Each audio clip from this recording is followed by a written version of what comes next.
Okay, let's get started. Ladies and gentlemen, distinguished guests, and fellow enthusiasts of artificial intelligence, I'm honored to welcome you to this insightful panel discussion on the ever-evolving landscape of AI.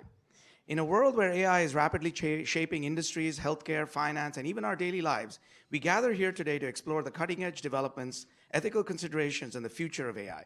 Our distinguished panelists, experts in their respective fields, will share their valuable insights, and I encourage you to join this dialogue, ask questions, and be part of this essential conversation that will shape our future. Those were not my words. That was from ChatGPT when I went in this morning and said, write me an opening statement because I'm moderating a panel on AI. So I just thought that it was a good place to start. Hi, I'm Arvind Parthasarathi. I'm honored to serve on the Board of Trustees. I was also at RSI 90. I went to the Indian Institute of Technology after RSI. After that, I came here to MIT where I did my graduate work.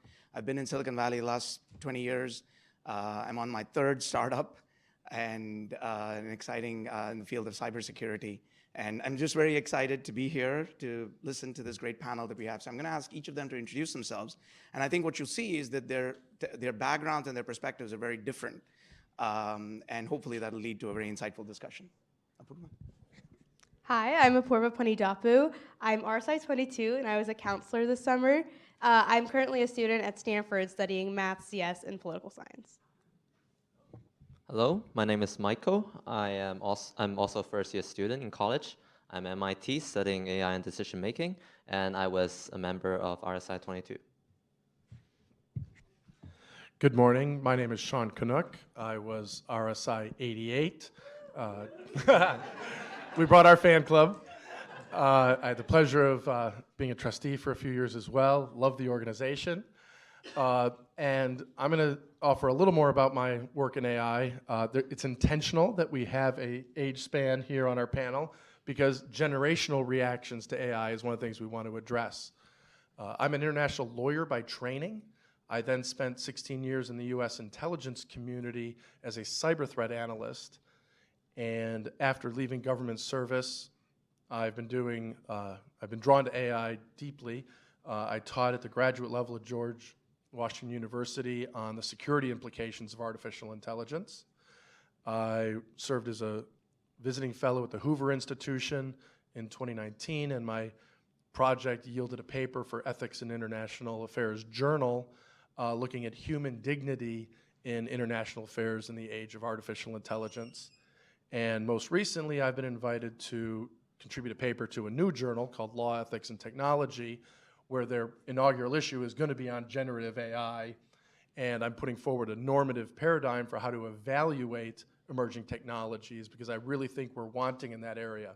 So I look at things at a first-order level, like inherent bias in the coding, or decision makers' authority to decide when they're actually going to employ AI, and if they're going to disclose that they're using AI, those kind of questions. I look at second-order effects, like social welfare. Are people getting unemployed as a result of this?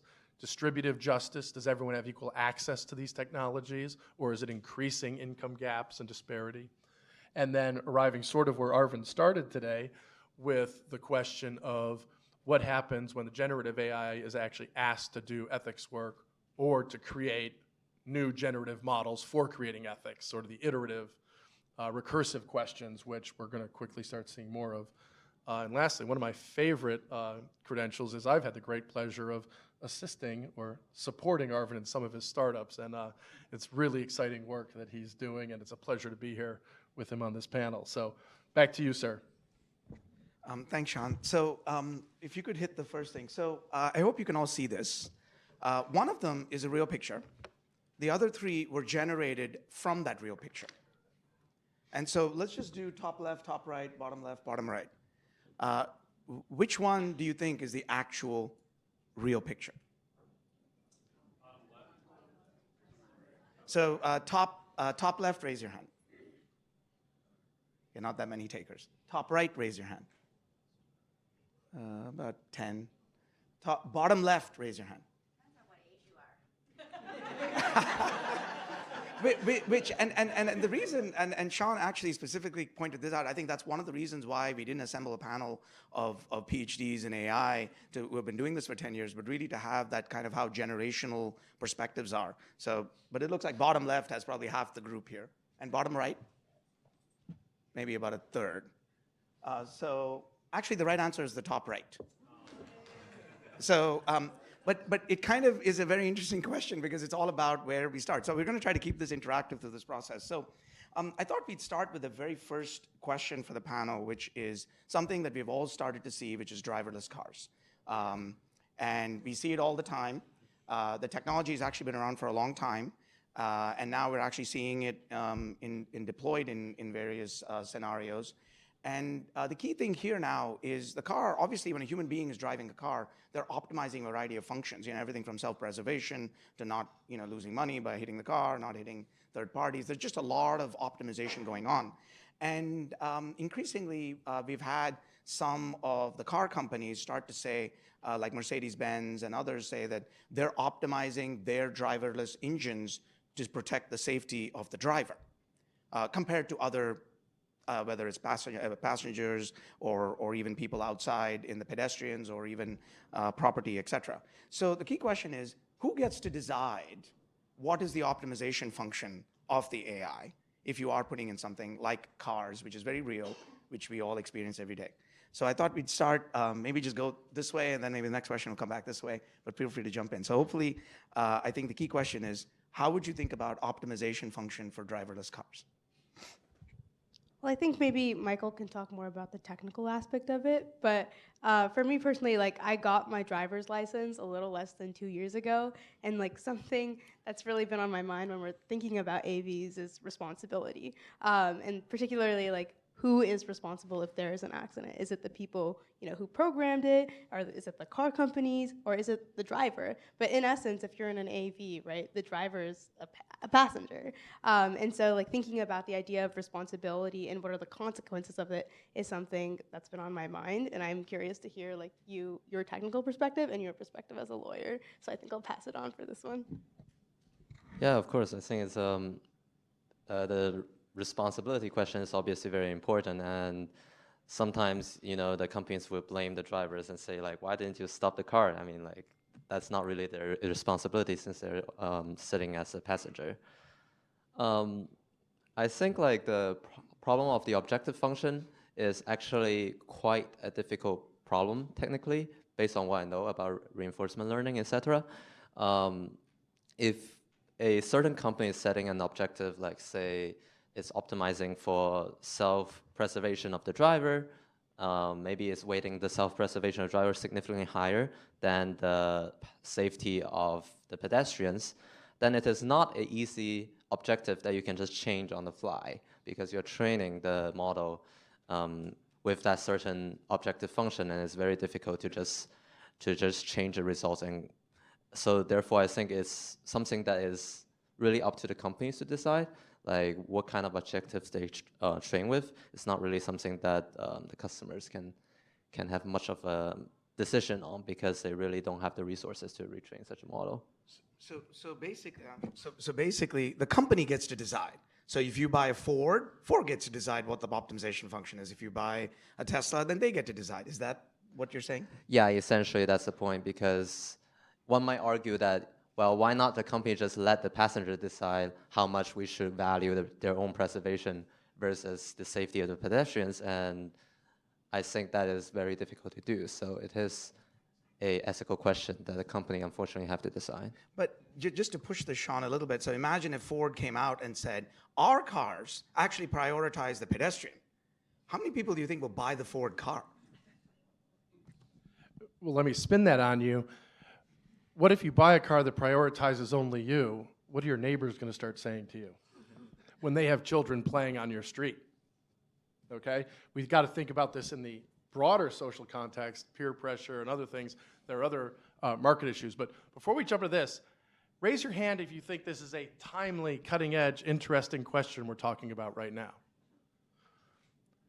Now, keep your hand up if you know that Mercedes-Benz and BMW pretty much already made their corporate policies and decided this back in 2016. Okay, this cat is already out of the box. And I think it speaks to that we don't have a strong regulatory structure on it in our country or others, or in the US or other countries, and the corporations are de facto coming up with their own policies. One of the other interests here, well, before I get to that, and those of you who do social and moral philosophy, you'll recognize this as the classic flip-a-foot trolley problem, of which track you send the train down, and you put different groupings of people, either numerical or different goodness and badness on different sides of the track, asking you to make a social welfare decision. And that's really what we're getting at here. Is it the child chasing the ball in the street?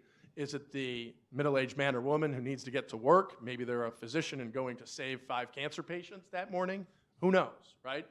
But it's really the trolley problem, but in reality. One of the interests in this panel, we want to be a bit interactive with the audience and provocative. So I'm actually going to show my cards here and say, I would agree with Michael that it's inevitable that the companies are going to get to decide because we don't have strong regulation on this. But as a lawyer, where I would come down is I would want the companies to have to disclose that algorithm and possibly even the code. Because then as a consumer or a legislator, I would know what I was actually dealing with. So I'm going to come down on Michael's side, but with a footnote. I want disclosure of what your corporate policy is so I can make an informed judgment. If I can just hop in. I think it's interesting because I think what car company you support would almost like reflect your moral values. And like the analogy I can draw is with something as simple as wearing a mask, right? I'm from California, and like if you don't wear a mask, it kind of tells people or gives people a sense of where you fall on the political spectrum. And I think like when you're thinking about AVs in the future and they like disclose their policies of maybe like who is prioritized in this ethical dilemma or in the trolley problem, like are you protecting like the greater good or are you protecting the individual? It's interesting that like the car company you have, your neighbors can judge you for the model or the brand. Yeah, I think it's actually not that big of a problem personally for me that companies get to decide where to put the threshold between going down one track, maybe like saving the life of the driver versus saving the life of a pedestrian. Because essentially the product comes down to how well it sells. So really the decision making is kind of dependent on what kind of product customers want. So in that sense, the decision making, although it's made directly by the companies, it is significantly influenced by the moral inclinations of the customers. So Michael, in your principle, the whole idea is that people will design different kinds of cars. Some cars will get into more accidents than others. More people will be killed in one set versus the other. And the free market will decide what kind of cars actually people buy based upon all of that experience. Is that a fair characterization? Yeah, I think the market will basically solve it. So let me jump in as the Intel guy who used to do secret squirrel ops. What do you do with a company like Volkswagen, who in the past had publicized their fuel efficiencies and catalytic converter emissions to be in regulation with the US market, but the car only operated in that function when it was being tested? You remember this case? And they had massive fines against them. So what happens if I disclose or announce that I'm doing a certain policy, but the car actually does something else? Okay, we've actually seen that in reality with emissions. Would I really believe that someone isn't going to be that duplicitous in this field as well? I think like that is a valid concern that a company is doing something we don't know, but also there is not really an economic incentive for them to do something that is different from what they tell the customers. In the case of emission, it's actually in the company's benefit perhaps to burn more fossil fuels because it saves them money. But in the case of deciding whether to save the driver versus the pedestrian, the company doesn't necessarily have as much of an economic incentive in the issue. I guess like I propose a scenario. What happens if there's a very fatal accident and it's due to this policy that a corporation has? Who takes that responsibility? Is it the corporation? Is it the driver of the vehicle who, in essence, was not in control? Or like, what happens in that scenario? Like, I guess either of you. Throw that question to the audience. I'd love to, so if the car goes in, unfortunately kills a bunch of people or pedestrians on the road, how many of you would blame the car company? how many of you would blame the person who bought the car, and how many of you would blame, I guess, the AI, which is, or the people who wrote the algorithms? Let's start with the car company. Let's just do two. Car company or driver. Car company or driver. Because the car company employs the AI. You mean car company or car owner, because they're not driving. Let's say how many of you would blame the car company?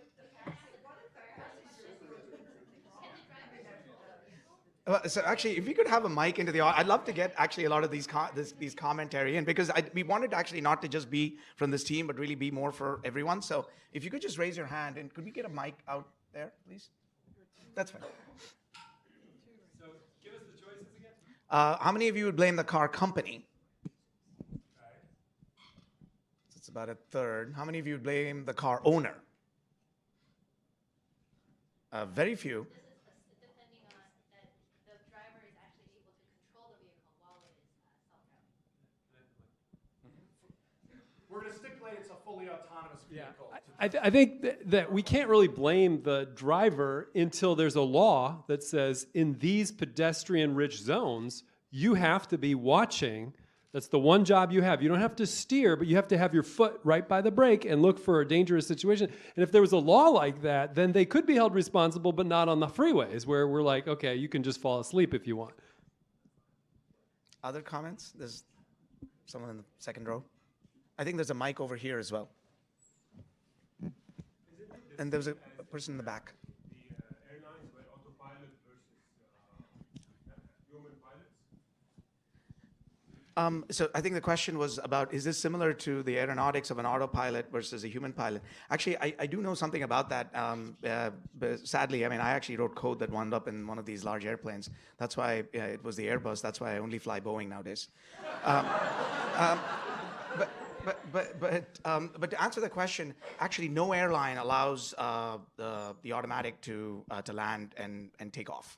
And Delta was the only one that tried it for some time, but then passengers complained about the hardness of the landing because it would just dump the plane on the tarmac. And so almost all airlines now, they actually, and the most dangerous part of the plane is obviously the takeoff and the landing. So you actually do have the human there at all times. If I may, to the previous gentleman's comment, you talked about, in pedestrian areas, there's going to be one set of expectation, and on an expressway, there's going to be another. If you pull that model further along, you end up seeing in a transportation sector where autonomous vehicle paths look more like what railways are now.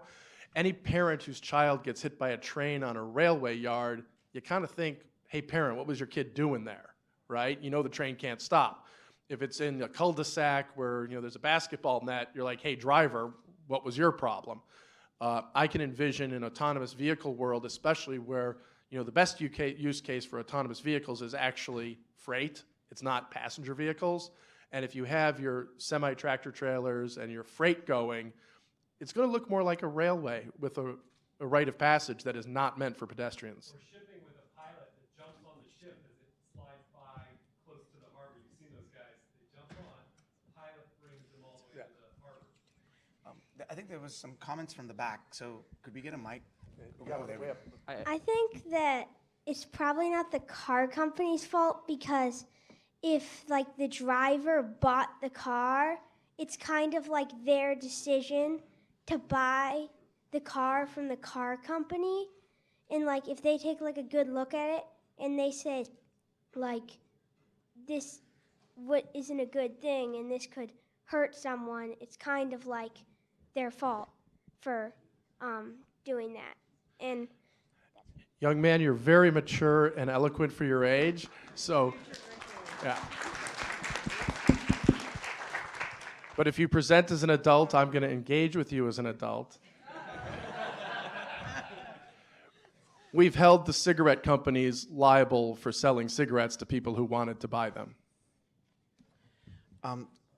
Question over here. Just to counter that, a drunk driver is responsible for vehicular homicide, and the bar is not, even though they served them the alcohol that led to them to drive. So I think if everybody heard the question or the point that Mark was making, I think that's another interesting aspect of it. There was the gentleman, okay.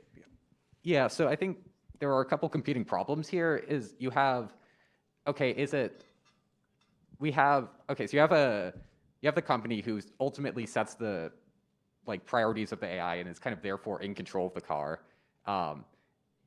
If something went wrong, or like if it's, obviously it's kind of a case-by-case basis where there are cases where there's an error in the AI and it like there's nothing the driver could have done. I think from my perspective, the vast majority of the time, you have a responsibility to be in control of your vehicle, kind of regardless of what assistance is like being given to you. So, like, at least in almost any case, a human is going to be able to react to unseen situations in a more predictable manner than an AI. As given how unpredictable humans are, that can seem like a kind of weird statement, but given the black box nature of an AI, especially if these are like proprietary models that or have kind of arcane cost functions, I think. Yeah. Thank you. Any other comments? We're actually going to move to another interesting topic, but I think there's one at the back. Oh, yes, and I think this young man came pretty close to it. I think that what is likely to happen is that there will be a requirement in the law that the manufacturer create a capability so that the absent-minded pedestrian is putting himself in the path. And I think that even though it may seem unfair to the manufacturer, I think what probably will be mandated, and I think the technology is probably already in existence, that if the pedestrian has put himself in the way, it is nonetheless the requirement, if it's made law, that the manufacturer has to jam on the brakes. And that's just going to be a part of the cost of the capability, and the cost of installing that capability is going to be on the manufacturer. And that could probably be offset by some penalty on the absent-minded pedestrian, or the not so absent-minded, just the pedestrian that puts himself in the path, requiring that capability on the part of the manufacturer. Thank you. Thank you. So I think maybe we'll move on to another topic. I'm sure there'll be lots of opportunity for comment on that. And so we decided to move from the world of driverless cars to the world of healthcare. And here, I mean, generally most people know how to drive a car and can get you from point A to point B. I think as we heard even in the earliest session today, I mean, medicine is evolving. We're still figuring out so many aspects of what works and what doesn't work. And so if you did have a choice between, let's say, a human doctor who's done everything that they can and an expert in their field, and a technology, an AI technology that can literally have every piece of knowledge out there in the medical world synthesized to give you a response. And in 5 years from now, you walked into your local doctor's office and they said, well, the human doctor is a 1 hour wait, whereas the AI is available now, or vice versa. Which one would you choose? And so what I thought I'd do is hand it to the panel first to answer this question, and I'd also like to get everybody's opinion here. So we'll start with Apoorva. Well, when we were talking about the idea of AI in healthcare, I'll first give my opinion, which is, me personally, I would trust a human doctor over an AI doctor at this point in time, just because to me, like, that's a black box that I have no idea what's going on in there, and to kind of blindly trust it, even though more or less I am blindly trusting a doctor whose like background I don't know, is something I wouldn't be comfortable with yet. But I think that using AI as a supplement in healthcare with suggestions, but it's just because I think there's a history of particular groups, marginalized groups, minority groups, being overlooked for certain types of diseases, certain types of conditions, like being a woman, my pain index, like a lot of doctors also underestimate like the pain index. So I think like with the doctor, I have more choice about who I'm talking to, maybe someone who looks like me. And so I would trust their input over an AI, which might like use data that I don't know anything about, but I don't know that much about AI in healthcare. I personally think that some of the AI outputs in healthcare could be very trustworthy, like looking at mammograms and looking at X-ray scans. There's like very good models for those that has been trained on human label data aggregated from experts and subs.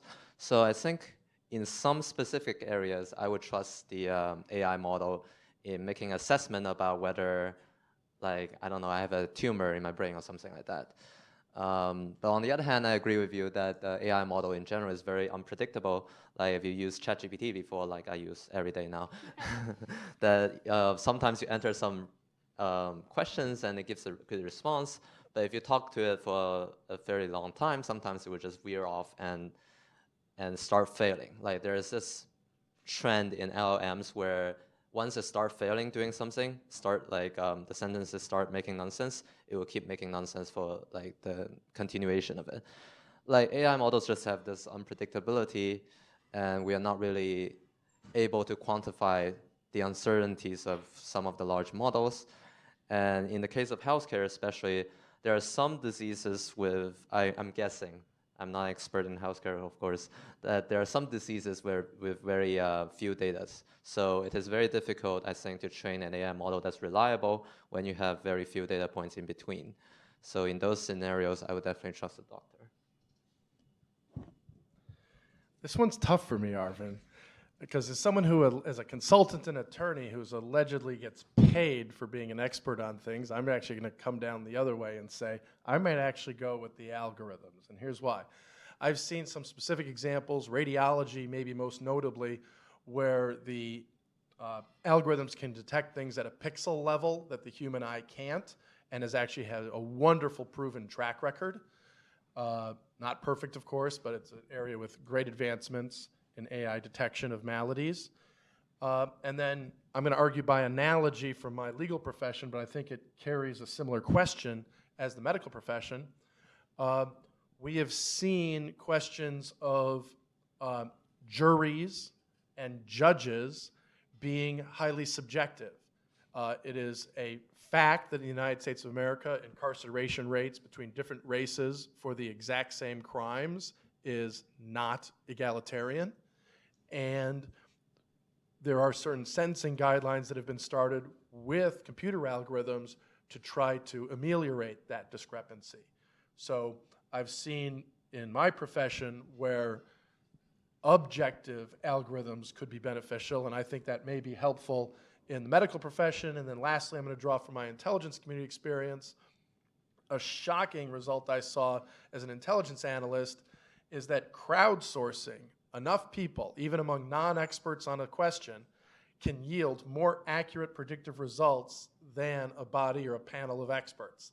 And the intelligence community did a lot of work, some of it unclassified with a university, where you had tons of analysts who were in a marketplace where they were able to put in, it's like a coin exercise, bidding how much you think this is the right answer.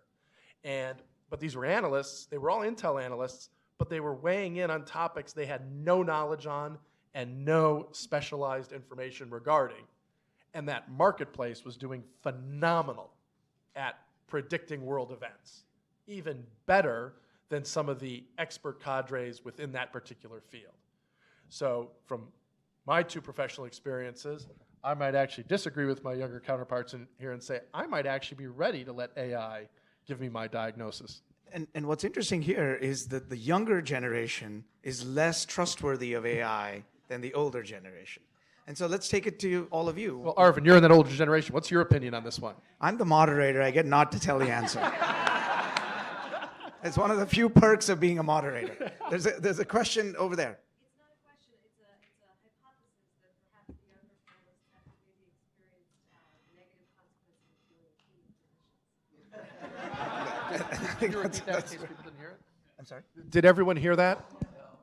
Can we get a mic over If there? I may, the comment was maybe the younger generation does not have the life experience of encountering human beings in decision-making positions who were biased or who had subjective aspects that led to negative inputs.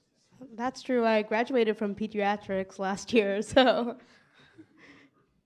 But show of hands in the audience, how many of you, let's just take radiology as an example. How many of you would rather be seen by a computer rather than a radiologist?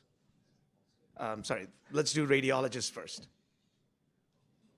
So it's about 20%.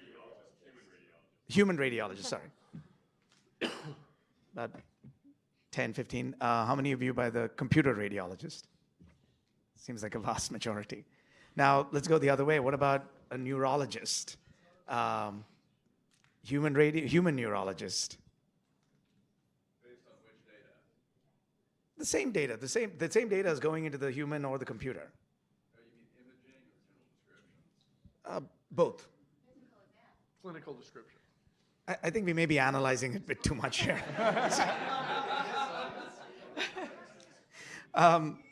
So anyway, are there any other comments on this particular aspect, especially because AI is being woven into medical histories with electronic medical records, et cetera? So I see a lot of hands open. Is there any chance we could get a mic to many You of have a them? lady with a mic in the middle.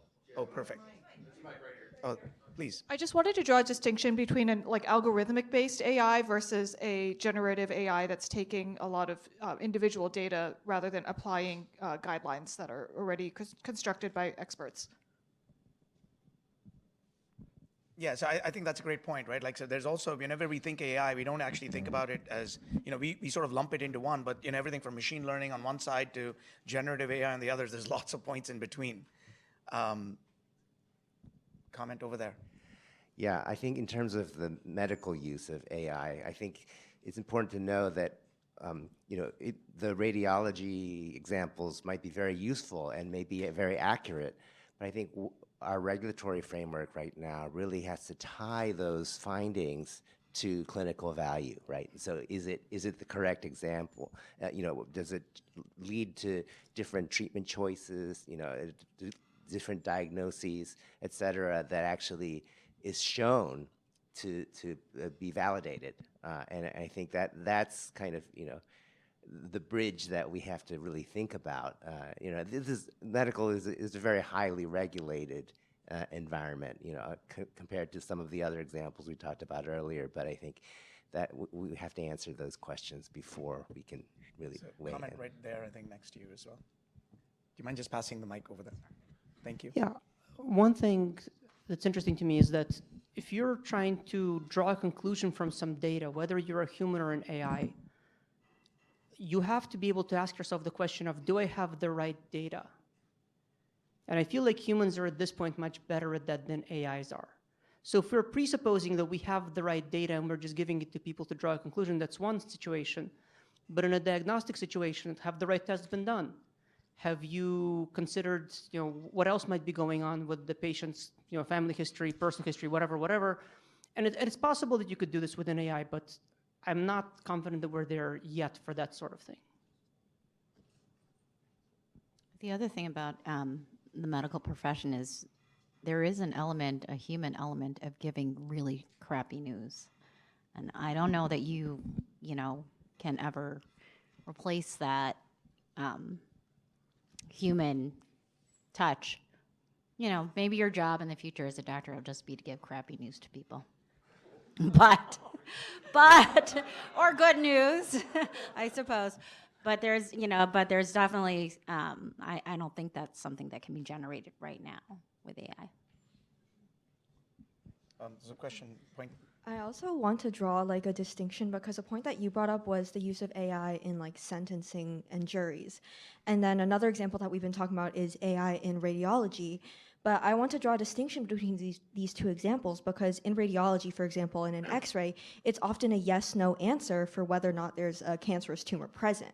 But in a sentencing, there is no correct trial sentence. There is like no, we don't have an objective way of evaluating what's correct or not. So there's going to be very crucial difference in the way that these models are trained. And I would also bring up the fact that I think someone else in the audience brought this up, but if we're going to train an AI to, for example, emulate a jury or make a more fair jury, the data that it would be trained on would be inherently biased, because we would be using biased data from human juries to train an AI, so we would be embedding even deeper biases. If I may, your theoretical comment there has actually already occurred when the Los Angeles Police Department tried to utilize AI to help them with stop and frisks and identifying potential criminals in the neighborhood.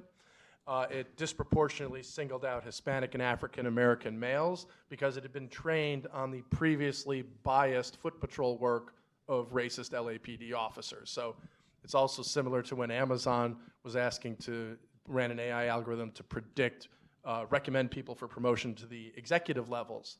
And few or zero women were recommended by the algorithm because people with likely female names were far underrepresented at those levels of the corporation. So you're exactly right. The historical errors of humans become what some of these AI algorithms actually learn from and emulate. So we have one or two more comments. Nader? I think we should look at it as the AI at the service of the physician. I mean, at the end of the day, he is the one who... Or she. He or she. Yeah, he or she. Yeah. True. In addition to the gentleman just spoke, I totally agree. AI in the medical field, I think, should be used as a tool to assist the doctors to make decisions right now at this point in time. Without a formal doctor with years of training, that the AI is simply just a combination of a lot of data that's just combined. It comes back to the autonomous decision of vehicles. Who makes that final decision, clinical decision? Does AI make the decision, and who make all that rule for that decision making? So I think in terms of AI algorithms for the medical field, again, I think it's a tool for the doctors to assist them to make faster decisions, so that the doctors would have more time to service all the patients.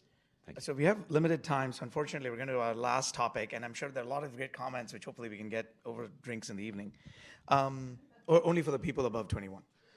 So could I get the next slide, please? Okay, I'll go do it myself. So we're moving. So we're actually moving from the field of medicine now to the field of art, a topic I know very little about. But as you know, there is now increasingly art that is being created by AI. And so I wanted to ask a question. We have two pictures on the screen. One of them was created by a human, and the other was a very famous human, and the other one was created by an AI. How many believe that A was the human? About 10%, 20, 15%. How many believe B was the human? Unfortunately, for many of you, it is actually A that was the human. Oh, good. I believe it's a Vermeer painting. Can we get the next slide, please? So this is not a picture. This is not a painting. It's a picture, a photograph. As you can see, A and B, one of them is created by AI and one of them is created by a human. So how many of you believe A is the human?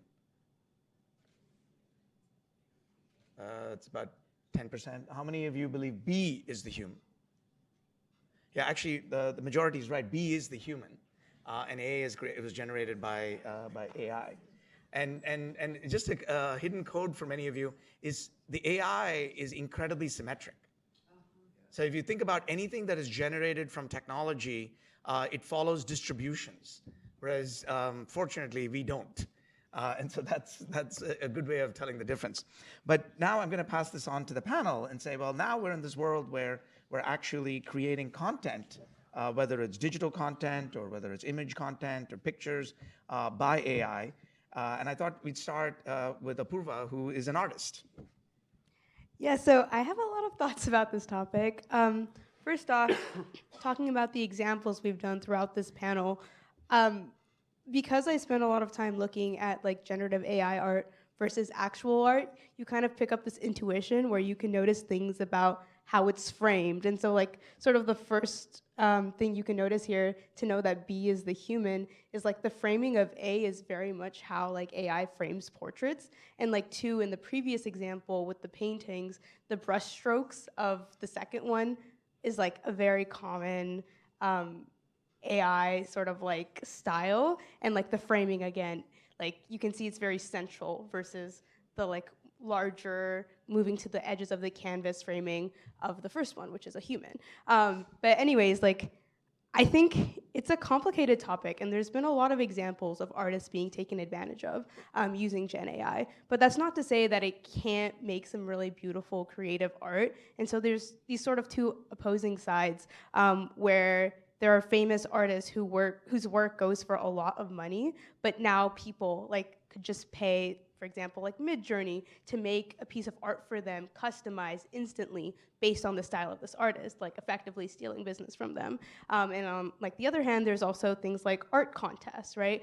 Recently, I forgot his name, but some guy submitted art he used using Gen AI and Midjourney, and it took him time. Like he had to customize his prompt. It took iterations. That's not to say that it's easy work, but it does sort of take away from the merit of such art contests. And so I think a solution would be, giving credit and like sort of separating it as like a version of digital art that is AI art. It is Gen AI art because it does take thought to like customize prompts, but at the same time, it can't be grouped into the same type of art as regular artists who take hours of labor to create their art. And it also brings into question what is originality, right? Because Gen AI, I don't want to harp on, I want to hear their thoughts too. But Apoorva, let me ask you a question. So if an artist came to you and they painted it from scratch, you would pay more than if the artist used technology to help generate the same art. Is that what you're saying? Yes, and I think part of that is because, as an artist, I think that art is more than what it looks like. It's about, the talent of the artist. It's about the skill, the work it takes, and the meaning behind it. And that's sort of just like my personal approach to art. So yeah, I would pay an artist for their time and work and like thought behind a piece versus just being able to generate it for myself. Okay. Michael? In my experience as a non-artist, I really enjoy just typing in a prompt and having a nice picture come out. Yeah, if an artist come to me with a nice picture and someone else type a prompt into an AI and generate a better picture, I think I would pick the better picture. Because for me as a consumer of art, not a creator, I think what matters to me is just nice pictures. I am also not gifted with artistic talent, but I will say I greatly enjoy the fractal designs you can see on your screensavers that are mathematically generated. I consider that art.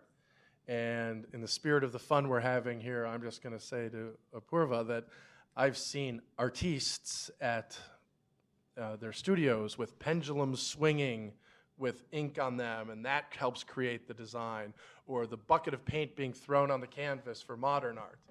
And my comment is just going to be, if you choose to use a bucket, a pendulum, a brush as more primitive tools, why shouldn't someone else be allowed to use a microchip as a more advanced implement of making art?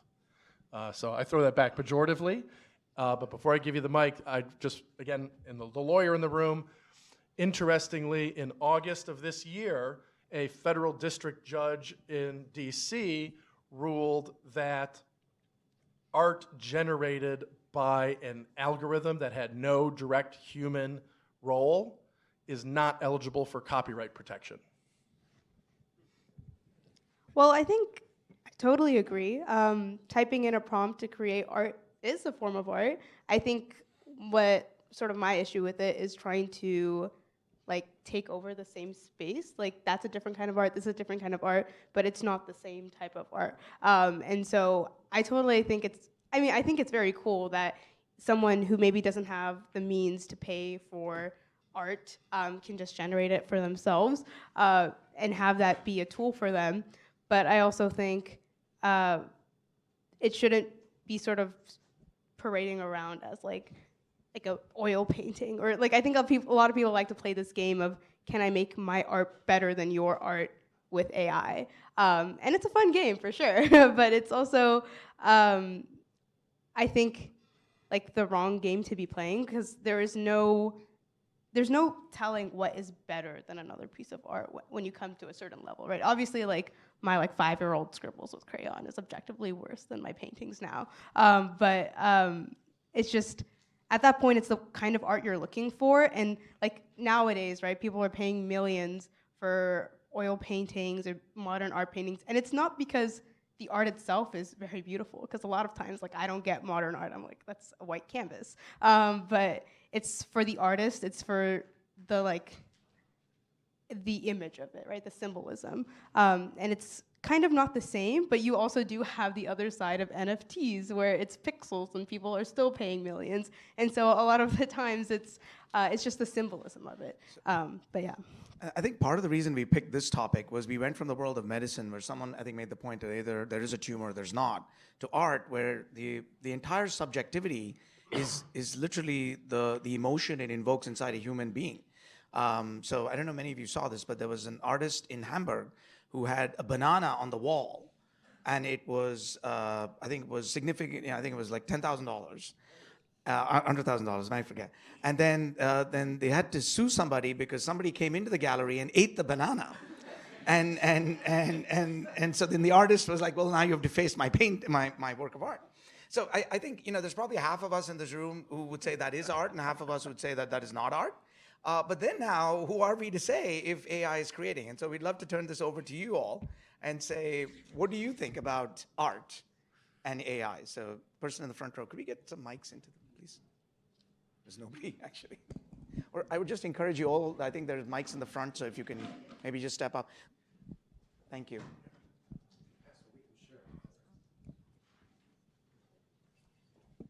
Hi. So I don't know if I'm speaking for Apoorva, but as artists, I think we might have some bias towards AI art, because we're here spending maybe hours painting a beautiful piece that connects deeply to us, and then we have people using AI art out here just calling like that art off as their own, and I think that just like brings an issue to the world of art.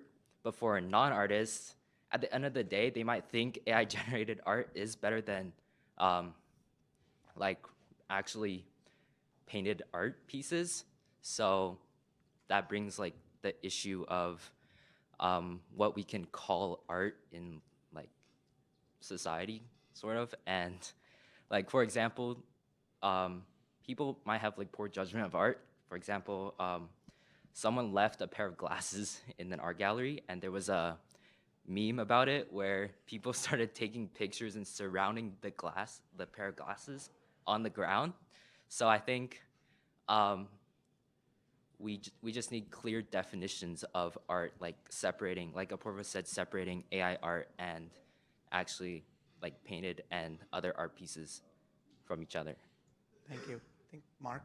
So fundamentally, generative AI are master plagiarists.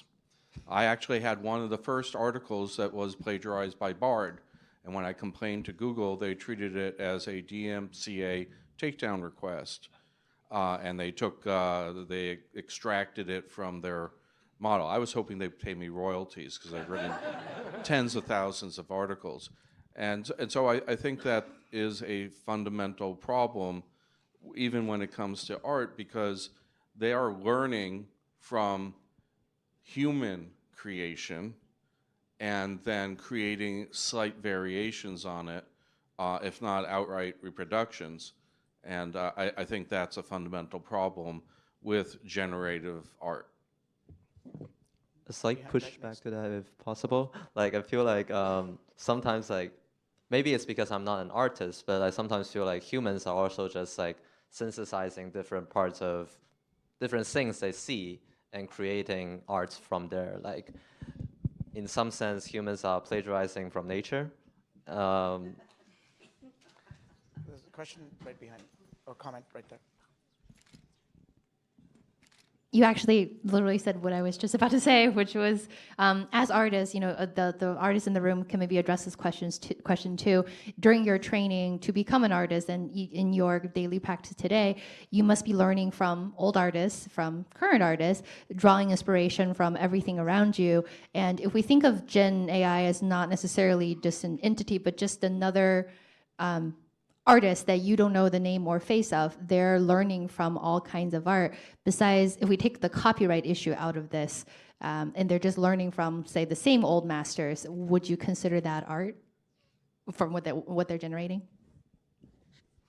I would consider it art. I think that it's the fact that it immediately becomes a public artifact, and it's something that people can use for things like book covers or just like media art and things like that.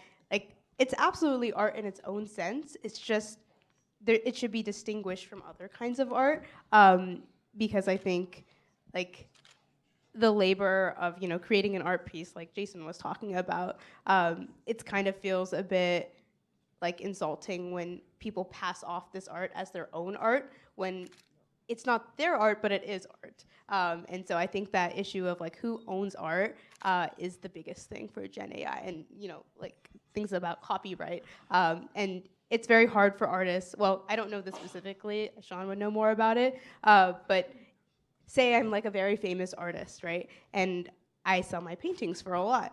But instead, someone could just type in a prompt like, make a picture of my cat in the style of Apoorva, right? And they get a picture that is pretty well representative of my style, but I have no say over it. I have like no ownership over it, but it's still something that represents me. And that's like a piece of me that's now out in the world, available for sale or just available in someone's house. And I think that's the issue I have with it. Yeah, on that, from a legal perspective, you see it all the time. People drawing portraits of Mickey Mouse or other artists, the Peanuts gang, and selling them. Arguably, that's an infringement on the rights of the original artist and could be actionable. So if you're doing it with a computer versus a pencil, legally it would be the same issue. On the other hand, if I decide to paint a building in the style of a famous artist, if I actually made my own work, then there likely wouldn't be any copyright infringement there. And this is where, in music is another interesting case where, something I do know a little bit about. There have been a number of cases recently where you don't even need to get AI into the system. You have somebody writes a song and somebody else says, well, 50 years ago I used the same chord progressions, and so you've copied my song. And courts have so far kind of like looked down on that. They're not really saying that's the thing. But I think plagiarism requires a kind of specificity intent that I don't think AI models have today. You're looking at given the contents of Widener Library, write me a book. Like, who did you infringe on in those 8 million volumes? I think it's a complicated question. I also want to say one more thing.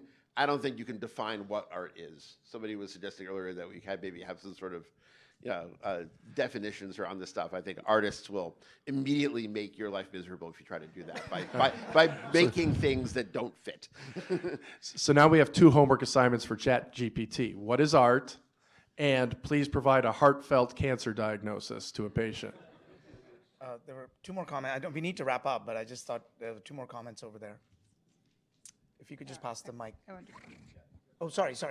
Actually, people sat up. I'm sorry. There's a lot of light on us, so it's hard for us to tell who's got the mic. I'll just be brief. But to actually build on both of your last comments, something that like a sort of mashup came up in my mind between the last conversation about medicine and this one, because we were talking in the medicine context about AI as an assistant, and as we were talking about art, I thought, I feel like I don't really, when I see a piece of art and when I make it, I feel like it's like an expression of a person's experience in some way, and I'm connecting to that artist and the experience, life experience, or how they see the world that they're expressing.